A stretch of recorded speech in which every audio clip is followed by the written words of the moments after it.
रहीम अस्सलाम वालेकुम नाजरीन, मैं हूं जुल्करनैन हैदर। आप देख रहे हैं ZH न्यूज़ ऑफिशियल।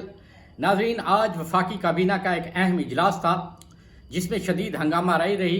यहाँ तक कि वज़ीर आज़म को मदाखलत करना पड़ी और तमाम अरकान को खामोश कराना पड़ा। इसके साथ साथ जो दूसरी अहम खबर है कि भारत ने चीन के बाद पाकिस्तान के साथ भी कशीदगी में इजाफा किया है और ये कशीदगी सफारती सतह पर की गई है। इस हवाले से भी आगे चल के आपको बताएंगे। सबसे पहले बात करते हैं पहली खबर पे कि वफाकी काबीना का आज इजलास हुआ और इस इजलास में अहम एजेंडे भी मौजूद थे। मगर सबसे पहले असद उमर वफाकी वज़ीर की जानिब से इजलास में ये गिला किया गया कि फवाद चौधरी ने जो गुज़िश्ता रोज़ इंटरव्यू दिया वॉइस ऑफ अमेरिका को, उससे पाकिस्तान तहरीक इंसाफ की सुबकी हुई है। हमारे अंदरूनी मामलात बाहर उछाले गए हैं जिससे पार्टी को शदीद तनकीद का नुकसान उठाना पड़ा है, बल्कि मुस्तकबिल में पार्टी को नुकसान भी हो सकता है। आपको याद होगा कि फवाद चौधरी ने जहांगीर तरीन, असद उमर की जो लड़ाइयाँ थीं वो सामने ले आए थे और ख़ास तौर पे जो मुआविन ख़ुसूसी हैं वज़ीर आज़म के, उनको शदीद तनकीद का निशाना बनाया था। तो आज असद उमर ने जब ये बात छेड़ी तो उसके बाद फैसल वावडा भी खुलकर सामने आए और उन्होंने भी आज शदीद तनकीद की। और वो उन्होंने तनकीद की असद उमर समेत जो वज़ीर आज़म के मुआविन ख़ुसूसी हैं उन पर तनकीद की और उनकी तरफ इशारा किया। वही बात जो फवाद चौधरी ने की आज फैसल वावडा ने भी की कि मुशीर अपने आप को वज़ीर आज़म समझते हैं। इस इजलास में किस तरीके से बात शुरू हुई और कौन कौन सा फ़िक्रा फैसल वावडा की जानिब से कहा जाता रहा और वज़ीर आज़म इमरान खान ने किस मौके पर मुदाखलत की, वो मैं आपको बता देता हूँ कि जब ये काबीना का इजलास शुरू हुआ तो असद उमर ने इजलास में मामला उठाया। तो उस पर काबीना इजलास में जो बाज़ वज़रा थे और मुशीर थे उनकी आपस में गर्मा गर्मी शुरू हो गई। शदीद एक दूसरे पर तंज के तीर चलाना शुरू कर दिए। फैसल वावडा ने असद उमर, रज़ाक दाऊद और नदीम बाबर की पॉलिसियों पर खुलकर तनकीद की कि ख़ास तौर पे पेट्रोल के हवाले से, बिजली के हवाले से जो रिपोर्ट आई थी उस हवाले से भी उन्होंने तनकीद का निशाना बनाया कि ये लोग हैं जो हुकूमत के लिए सुबकी का बायस बने हुए हैं। इनकी पॉलिसियों की वजह से हुकूमत नाकाम होने लगी है।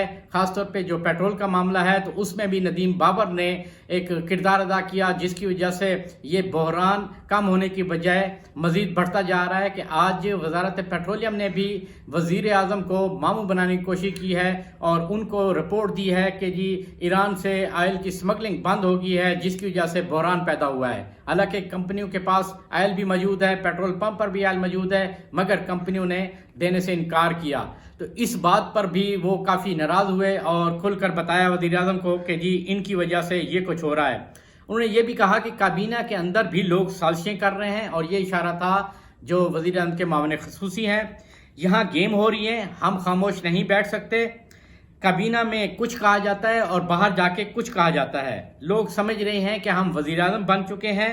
वज़ीर आज़म ने जब फैसल वावडा जज्बाती होना शुरू हुए तो फिर वज़ीर आज़म ने मुदाखलत की और उन्हें कहा कि आप रिलैक्स हो जाएं, इस मामले को भी देख लेते हैं। फैसल वावडा ने कहा कि आप बिल्कुल ठीक कह रहे हैं, मगर हम PTI का नज़रिया जो है वो दबा नहीं सकते। ये PTI के नज़रिए को ख़राब कर रहे हैं।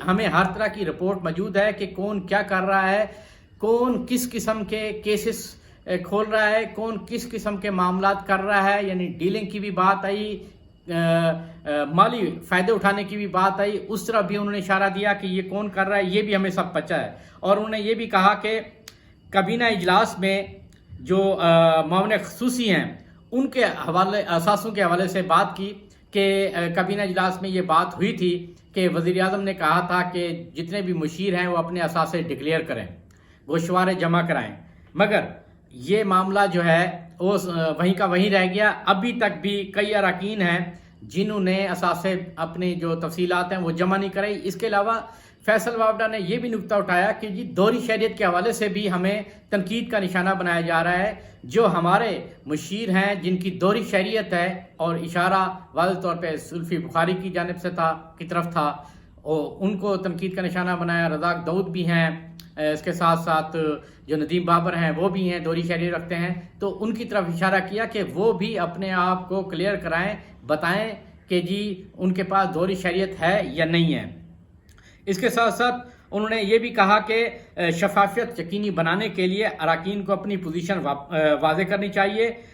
اس کے بعد وزیر اعظم نے فیصل رابطہ کی اس بات پر مکمل طور پہ اتفاق کا اظہار کیا کہ جو اثاثوں کے حوالے سے بات چیت چل رہی ہے اور دوہری شہریت کے حوالے سے اس پہ منوان عمل درآمد کیا جائے۔ تمام جو مشیر ہیں وہ اس بات کا اعادہ کریں کہ وہ اپنی تمام جو پوزیشن ہے وہ کلیئر کریں گے، اپنے اثاثے جو ہیں وہ ظاہر کریں گے، اور اس حوالے سے رپورٹ جو ہے وفاقی کابینہ کو بھی دی جائے گی۔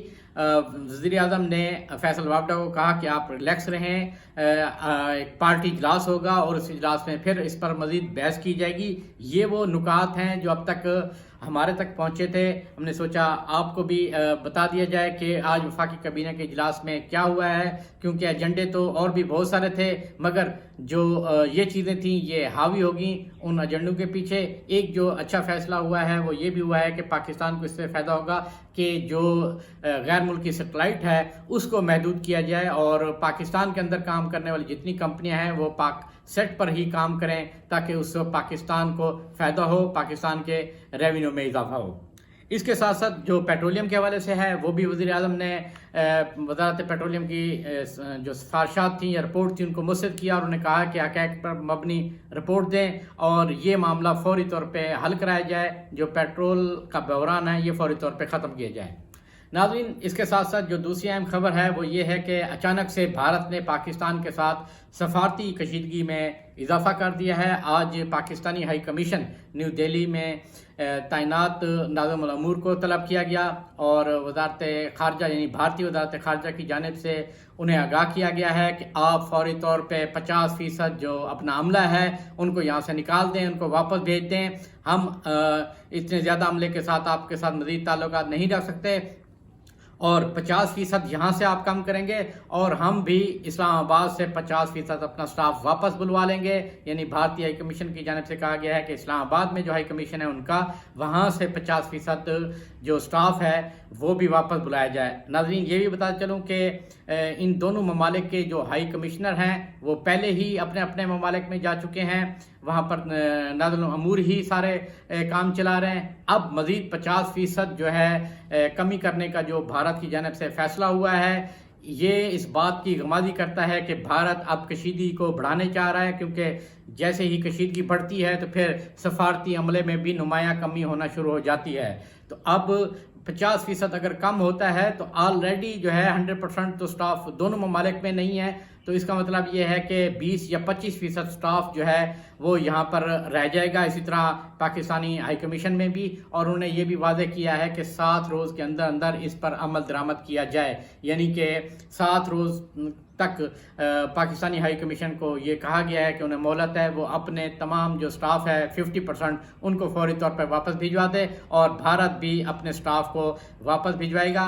ابھی ریسنٹلی جو 2 روز پہلے 2 بھارتی اہلکار تھے جو یہاں پر پاکستانی جعلی کرنسی کہ ان پہ الزام تھا اور انہوں نے ایک روڈ ایکسیڈنٹ میں پاکستانی شہری کو شدید زخمی کیا تھا۔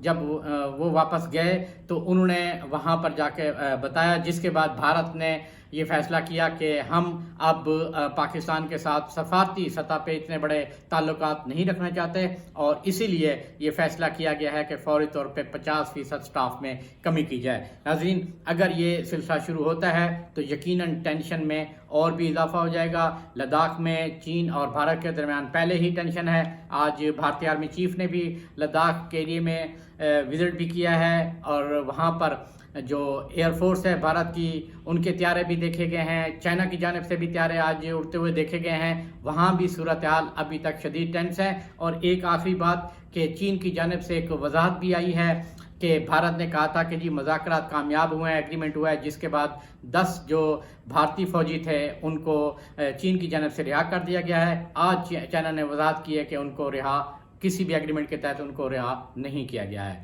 ناظرین، امید ہے آپ کو یہ ویڈیو پسند آئی ہوگی، لائک بھی کریں، سبسکرائب بھی کریں۔